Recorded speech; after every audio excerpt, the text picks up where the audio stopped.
Disaster management. तो चलिए शुरू करते हैं। डिजास्टर का मतलब है कोई सडन इवेंट जो लार्ज स्केल डैमेज करता है लाइफ, प्रॉपर्टी और सोसाइटी को। Earthquake is a type of disaster. Simply put, it's a sudden vibration on the earth. जब धरती अचानक से शेक करती है उसे earthquake बोलते हैं। ये वाइब्रेशंस सेस्मिक वेव की वजह से आती है। ये वेव्स जमीन के अंदर मूवमेंट लाती है जिसे हम ट्रेमर्स या शेकिंग कहते हैं। डिजास्टर्स दो तरह के होते हैं जैसा कि आपको पता है, नेचुरल और man made. Causes of an earthquake, ये भी दो तरह के होते हैं, नेचुरल और man made. Natural causes, number one, volcanic eruption, जब ज्वालामुखी फटता है। स्टीम फॉर्मेशन, अर्थ के इंटीरियर में जब स्टीम बनती है और बाहर आने की कोशिश करती है। Man made causes, number one, underground atomic test, जमीन के नीचे एटॉमिक टेस्ट करना। नंबर टू, माइनिंग यानी खुदाई करना। Number three, pressure due to dams, बड़े डैम्स और मेगा हाइड्रो इलेक्ट्रिक प्रोजेक्ट्स का प्रेशर जमीन पर पड़ना। सेंट्रल पॉइंट और एपी सेंटर, जमीन पर वो पॉइंट जो अर्थक्वेक के ओरिजिन के ठीक ऊपर होता है। यहाँ मेजर लॉस होता है बिकॉज स्ट्रॉन्ग वेव्स सबसे पहले यहाँ पहुंचती हैं। सेस्मोग्राफ और सेस्मोमीटर, ये वो इंस्ट्रूमेंट है जो अर्थक्वेक के शॉक्स को रिकॉर्ड करता है। रिचर स्केल, ये एक मैथमेटिकल मेजर है to understand the intensity of the earthquake. Impacts of earthquake, earthquakes का इम्पैक्ट हर तरफ से होता है। Biological impact, wild and domestic animals की मौत हो जाती है, ह्यूमन बींग्स की लाइफ का लॉस और बायोडाइवर्सिटी को नुकसान पहुंचता है। इकोनॉमिक इम्पैक्ट्स, बहुत लॉस ऑफ मनी होता है। इंफ्रास्ट्रक्चर जैसे roads, rail tracks, electric poles, pipelines etcetera destroy हो जाते हैं। सिटीज में फायर का डेंजर बढ़ जाता है। ज्योग्राफिकल इम्पैक्ट, रिवर्स का फ्लो चेंज हो जाता है, सुनामी वेव्स बनती हैं जो कोस्टल एरियाज को तबाह कर देती हैं। ग्राउंड वाटर टेबल का लेवल भी चेंज हो जाता है। सेफ्टी प्रिकॉशंस, डेंजर के टाइम स्मार्ट बनना ज़रूरी है।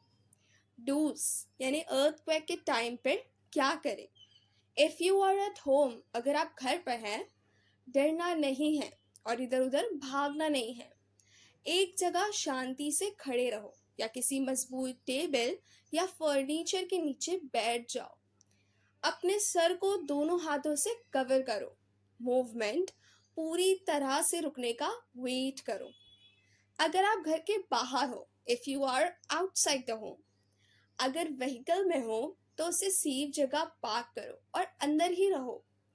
ऊंची बिल्डिंग्स, पेड़ या इलेक्ट्रिक पोल्स के नीचे खड़े होने से बचो। डोंट्स, अर्थक्वेक के टाइम पर क्या नहीं करना चाहिए। लिफ्ट का यूज मत करो। बहुत देर तक बिल्कुल मोशनलेस यानी बिना हिले मत रहो। इलेक्ट्रिक स्विचेस और कनेक्शंस बंद कर दो। मोमबत्ती और लैंटर्न्स का इस्तेमाल मत करो, इसकी जगह टॉर्च का यूज करो। Earthquake resistant buildings, these buildings are designed so that even with some ground movement they do not get damaged. Indian standard institute ने स्पेशल कोड ऑफ कंडक्ट बनाए हैं जिनको फॉलो करके ये बिल्डिंग्स बनती हैं। इनमें एडवांस्ड टेक्नोलॉजी और डक्टाइल डिटेलिंग यूज होता है to handle the seismic forces.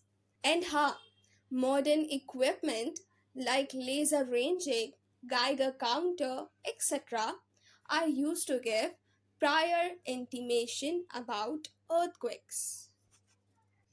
Now, what is fire? Fire तो सबको पता है. It can happen for natural reasons जैसे फॉरेस्ट फायर और due to man made reasons, कभी गलती से कभी जानबूझकर. फायर को समझने के लिए उसको 5 क्लासेस में डिवाइड किया गया है. ये डिवीजन 2 चीज़ों पर बेस्ड है, क्योंकि क्या जल रहा है एंड उसे बुझाने का तरीका क्या है. क्लास ए fire, what's burning? Fuel source. Normal flammable materials like wood, cloth, papers. बुझाने का तरीका यानी extinguishing method.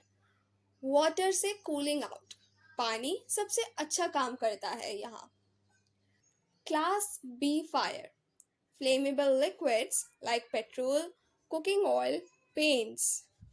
बुझाने का तरीका फोमिंग फायर एक्सटिंग्विशर्स. ध्यान रखो, इन पर पानी मत डालना, आग फैल जाएगी. Class C fire, what's burning? Gaseous substances जैसे हमारी एलपीजी और एसिटाइलिन. एक्सटिंग्विशिंग मेथड यानी बुझाने का तरीका, गैस सप्लाई बंद करना मेन तरीका है. Class D fire, what's burning? Combustible metals, sodium potassium जैसे मेटल्स. एक्सटिंग्विशिंग मेथड, बुझाने का तरीका, special dry powder extinguishers use होते हैं. नेवर यूज वाटर वरना एक्सप्लोजन हो जाएगा. क्लास ई fire, what's burning? Electric components, short circuits की वजह से. एक्सटिंग्विशिंग मेथड यानी बुझाने का तरीका, कार्बन डाइऑक्साइड या नॉन कंडक्टिव एक्सटिंग्विशर्स. बिजली का काम है, पानी से दूर रहो. Methods of fire control. Fire control के 2 मेन गोल्स हैं, stop the fire and stop the spread. Number 1, cooling out by use of water. Water is easily available and instantly cools the fire, making it stop. लेकिन only for class A fire use करना. Number 2, suppressing the fire by covering it. जब electricity या oil से आग लगती है तो उसको रेत या मिट्टी से कवर कर देते हैं. इससे फायर और ऑक्सीजन का कांटेक्ट कट हो जाता है और आग बुझ जाती है. Number 3, keep away flammable substances यानी फ्यूल हटाओ. जो चीज़ें जल सकती हैं उनको आग से दूर हटा दो. जैसे अगर एक कोने में आग लगी है तो उसके आसपास के वुडन आर्टिकल्स या इनफ्लेमेबल सब्सटेंसेस को रिमूव कर दो so that the fire doesn't engulf them.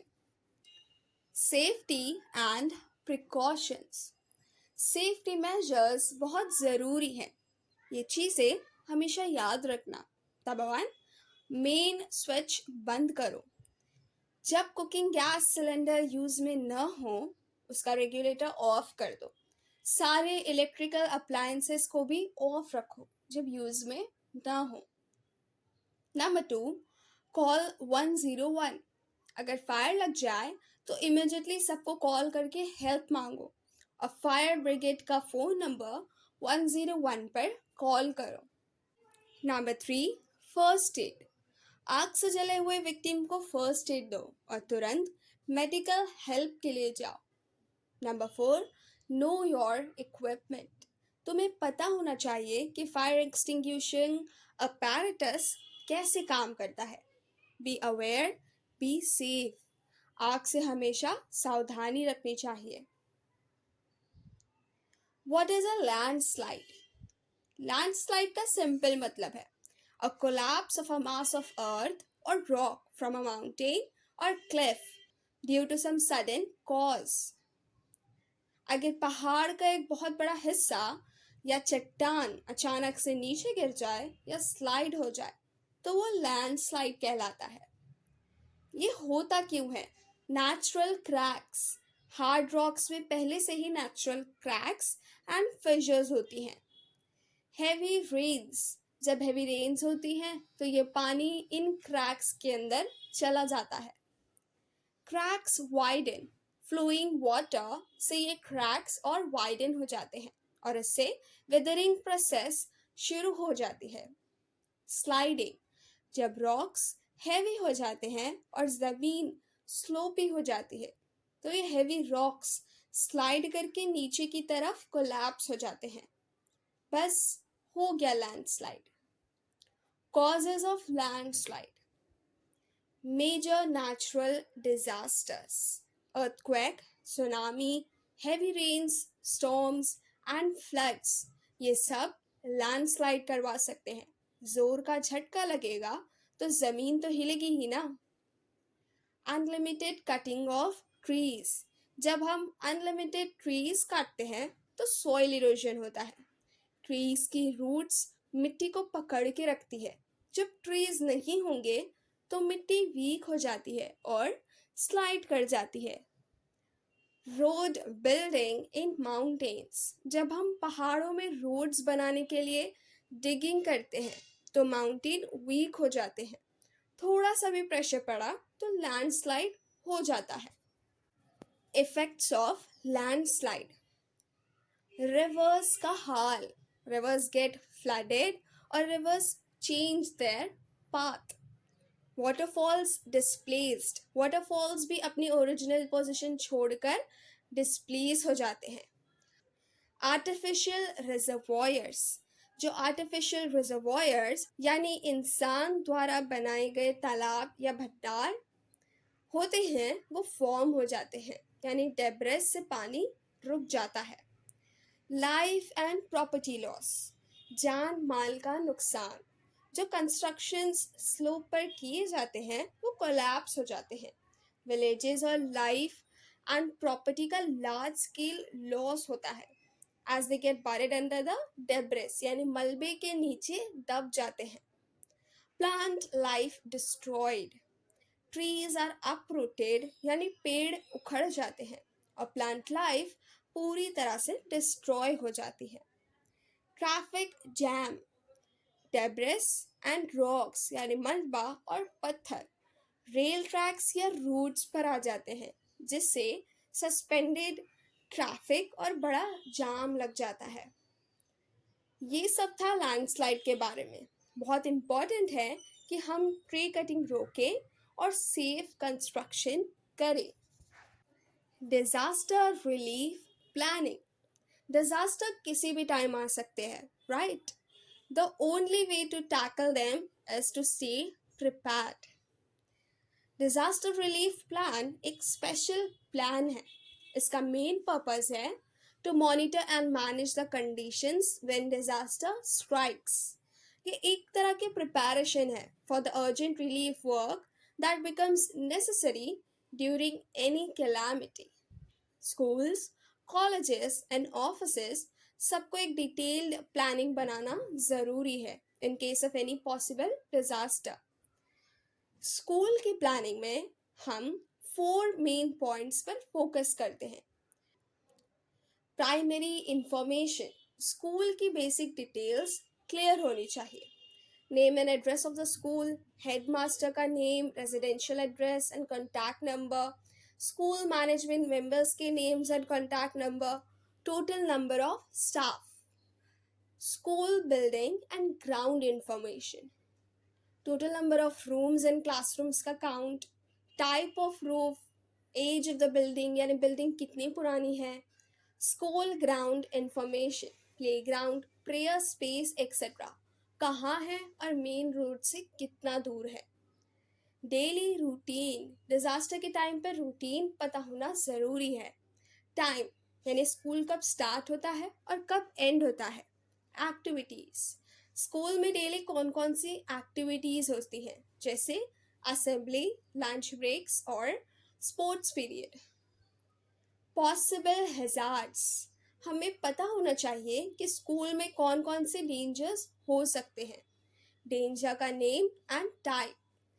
Past का नुकसान यानी पिछले डिजास्टर्स में कितना डिस्ट्रक्शन हुआ और अभी क्या प्लानिंग चल रही है। School disaster management committee and map, ये दो चीज़ें सबसे ज़्यादा इम्पॉर्टेंट है।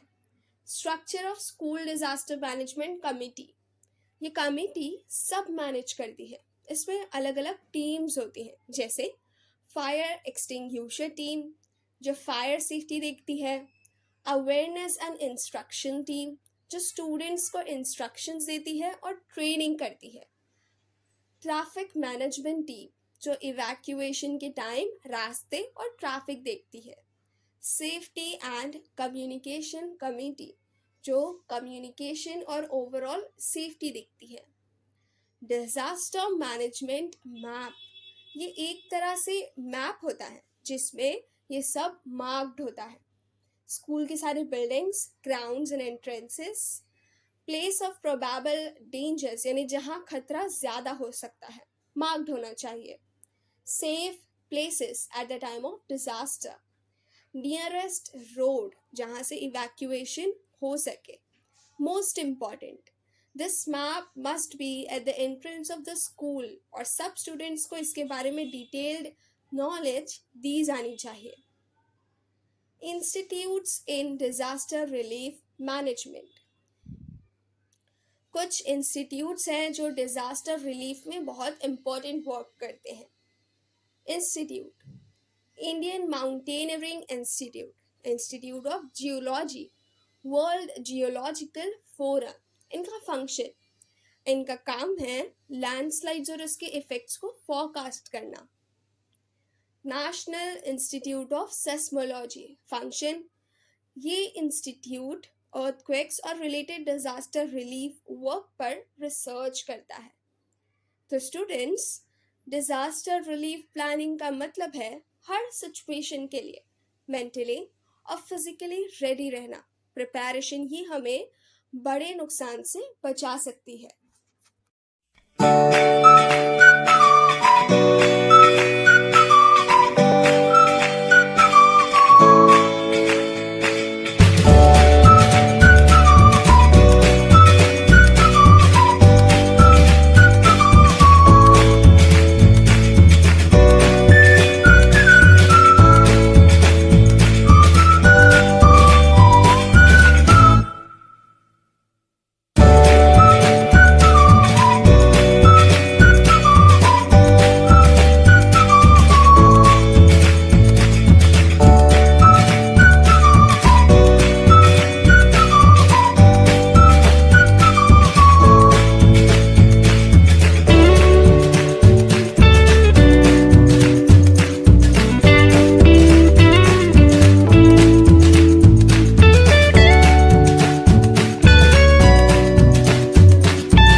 वीडियो को लाइक, शेयर और चैनल को सब्सक्राइब करना मत भूलना।